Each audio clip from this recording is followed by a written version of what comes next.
মাধ্যমিক পরীক্ষার্থীদের জন্য বলছি, যারা মাধ্যমিক দেবে মানে 2026-এর ফেব্রুয়ারিতে মাধ্যমিক, তাদের বলছি যে ম্যাথামেটিক্সের ব্যাপারে, অঙ্কের ব্যাপারে, যে প্রথমে 6টা এমসিকিউ থাকবে। 6টা এমসিকিউ যে থাকবে, শুধু অপশানগুলো লিখবে, 1 নাম্বার লিখবে, লিখবে যে অপশান এ লিখবে, লিখে 20:21 এরকম অ্যান্সারটা দেবে। 4টে অপশান থাকলে তারপরে আর এইখানে আগে একটা অ্যান্সার লিখে নিলে আরো ভালো হয়, না লিখলেও চলে, ওটার জন্য কিছু হয় না। আবার এটা 1-এর 1, এটা 1-এর 1 হবে।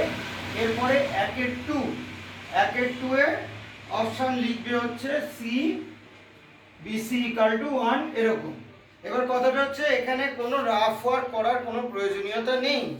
রাফ ওয়ার্ক করতে তো হবেই, কারণ অঙ্কগুলো সলভ না করলে তুমি পারবে কি করে রাফ ওয়ার্ক। কিন্তু রাফ ওয়ার্ক করা দেখবে না, মানে না দেখালেও চলবে। রাফ ওয়ার্কটা তুমি রাইট সাইডে একটা মার্জিন টেনে সেখানে রাফ ওয়ার্ক করতে পারো, বা সেকেন্ড পেজে রাফ ওয়ার্ক করতে পারো। এরপরে থাকবে শূন্যস্থান পূরণ 5খানা। শূন্যস্থান পূরণগুলো ভেবেচিন্তে করবে। হ্যাঁ, আরেকটা কথা বলছি যে যদি কোনো অপশানের জায়গায় ধরো 6টা অঙ্কের মধ্যে 5টা করতে বলেছে, তুমি যদি 6টাই করে দাও সেটা বেটার, কারণ একটা ভুল হলেও তুমি ওটা ফুল মার্কস পেয়ে যাবে। তোমাকে ধরো 6টা প্রশ্ন দিয়েছে, তুমি 6টাই করলে, তার মধ্যে একটা ভুল গেল, কিন্তু তুমি 5-এ 5 পেয়ে গেলে। এবার হচ্ছে সত্য মিথ্যা আছে, সেটাও করবে। এগুলো করতে গেলে তোমাকে ক্যালকুলেশন করতে হবে। ক্যালকুলেশন করার ক্ষেত্রে তোমাকে কিছু বুদ্ধি খাটিয়ে খাটিয়ে বের করতে হবে। আরেকটা আমি সাজেশন দেব যে প্রথমে শর্ট কোশ্চেন যেগুলো পারবে শুধু সেগুলোই করবে, যেগুলো পারবে না অ্যাভয়েড ইট, ওটা অ্যাভয়েড করে স্কিপ করে বেরিয়ে যাও, টাইমটা নষ্ট করবে না। চলে যাও 2 মার্কসের কোশ্চেনগুলোতে, ওই 2 মার্কসের কোশ্চেনগুলোও যেগুলো পারবে সে কটা করলে, করার পরে এবার বড় অঙ্কে চলে যাও। বড় অঙ্কে আমরা দেখতে পাচ্ছি যে আমরা মাধ্যমিকের যে ডিস্ট্রিবিউশন দেখতে পাচ্ছি 2024-এর কোশ্চেন পেপারটা বলছি যে এখানে গোবিন্দবাবু কর্মক্ষেত্রে অবসর নেওয়ার সময় 5 লাখ মানে একটা সরল সুদের অঙ্ক দিয়েছে আর একটা চক্রবৃদ্ধি সুদের অঙ্ক দিয়েছে, তার মধ্যে যে কোনো একটা। তার মানে সরল সুদের সাথে চক্রবৃদ্ধি সুদ দুটো দেওয়া আছে, যে কোনো একটা। আচ্ছা, 6 নম্বর অঙ্কে দেওয়া আছে একটা সমাধান আর একটা হচ্ছে দ্বিঘাত সমীকরণের সমাধানেরই প্রশ্নের অঙ্ক। তাহলে দ্বিঘাত সমীকরণটা করতে হবে, প্রশ্নের অঙ্ক করতে হবে, আবার এমনি অঙ্ক করতে হবে এক্স এর ভ্যালু বের করা। তাহলে যে কোনো একটা।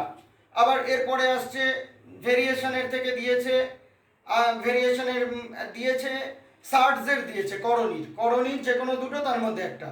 আবার রেশিও প্রপোর্শন মানে অনুপাত সমানুপাত থেকে দুটো দিয়েছে, যে কোনো একটা।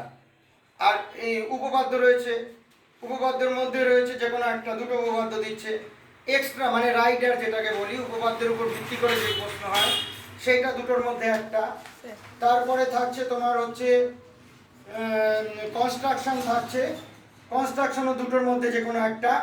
ত্রিকোণমিতি বিভিন্ন চ্যাপ্টার আছে, ত্রিকোণমিতির উচ্চতা দূরত্ব বাদ দিয়ে যে চ্যাপ্টারগুলো, সেই চ্যাপ্টারগুলোর থেকে 3টে অঙ্ক দেবে, যে কোনো দুটো করতে হবে। আর লাস্ট রয়েছে হচ্ছে তোমার উচ্চতা দূরত্ব, সেখানেও দুটো দিচ্ছে, যে কোনো একটা। তারপরে মেনসুরেশন মানে হচ্ছে পরিমিতি, সেখানে 3টে প্রশ্ন দিচ্ছে, যে কোনো দুটো। আর হচ্ছে তোমার দিচ্ছে হচ্ছে রাশিবিজ্ঞানের একটা দেবে সংখ্যাগুরুমান, একটা দেবে গড়, একটা দেবে মধ্যমা, কোনো কোনো ক্ষেত্রে অজাইব দিতে পারে। এবার ওখানেও যে কোনো 3টে, তার মধ্যে 2টি। ব্যাস এইটুকুই তোমাদের বলা রইল কোশ্চেনের প্যাটার্ন। এবার আমার সাজেশন হচ্ছে, লাস্ট সাজেশন হচ্ছে, শর্ট কোশ্চেন যে কটা পারবে টিক মার্ক দিয়ে সঙ্গে সঙ্গে সময় নষ্ট না করে বড় কোশ্চেনে চলে যাও। বড় কোশ্চেনগুলো নামিয়ে নাও, উপপাদ্যটা কমন করলে নামিয়ে নাও, সম্পাদ্যটাও এঁকে নাও, তারপরে বাকি কোশ্চেনগুলো করো। নমস্কার, আমি শান্তনু চৌধুরী বলছি।